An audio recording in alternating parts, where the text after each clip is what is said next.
देखिए हमारे सवाल में ये कहा गया है कि ए और बी बेसिकली इंडिपेंडेंटली अपने अपने टारगेट को हिट कर रहे हैं, तो कब तक, जब तक कि टारगेट मतलब भाई लग ना जाए, ठीक है।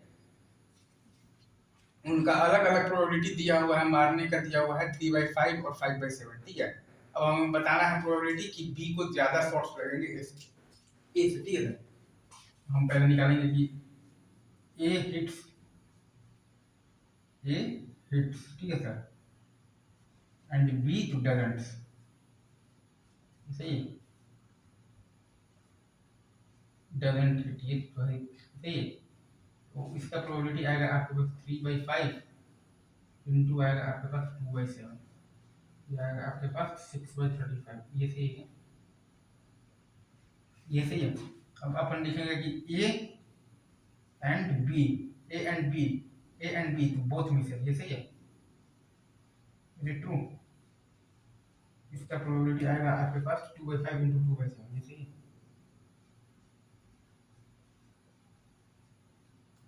2/5 इंटू आएगा आपके पास 2/7,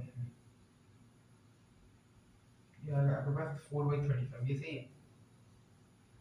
या तो हो जाए कि ए मारे और बी ना मार पाए, ठीक है, या फिर हो जाए कि दोनों ही ना मार पाए और फिर नेक्स्ट बार में हो जाए कि ए मारे और बी ना मार पाए, ये ठीक है। या फिर हो जाए कि 2 अटेम्प्ट में तो दोनों ही ना मार पाए, ठीक है, और फिर जो तीसरा अटेम्प्ट है उसमें आपका बेसिकली ए मार दे और बी ना मार पाए। या फिर हो जाए कि 3 अटेम्प्ट में तो दोनों ही ना मार पाए और जो चौथा अटेम्प्ट है उसमें ये हो जाए कि ए मार दे और बी ना मार पाए। या फिर हो जाए कि 4 अटेम्प्ट में तो दोनों ही ना मार पाए, ये सही है। और फिर जो पांचवा अटेम्प्ट है उसमें ये हो जाए कि ए मार दे और बी ना मार दे। या फिर हो जाए कि 5 अटेम्प्ट में तो खैर दोनों ही ना मार पाए और जो छठा अटेम्प्ट है उसमें ये हो जाए कि ए मार दे और बी ना मार पाए, ठीक है सर, यही है। गेन है ट्रू और क्या है आपका प्लस डॉट प्लस इंफिनिटी, ये सही है क्या, ये ट्रू। तो इसमें आप देखिएगा तो ये आपके पास एक इनफाइनाइट जीपी है 6/35, बाई है आपके पास 1 माइनस 4/35, ये सही है। आंसर क्या है आपके पास 6/35, ये सही है, और बाई है आपके पास 1 माइनस 4/35, ये सही है।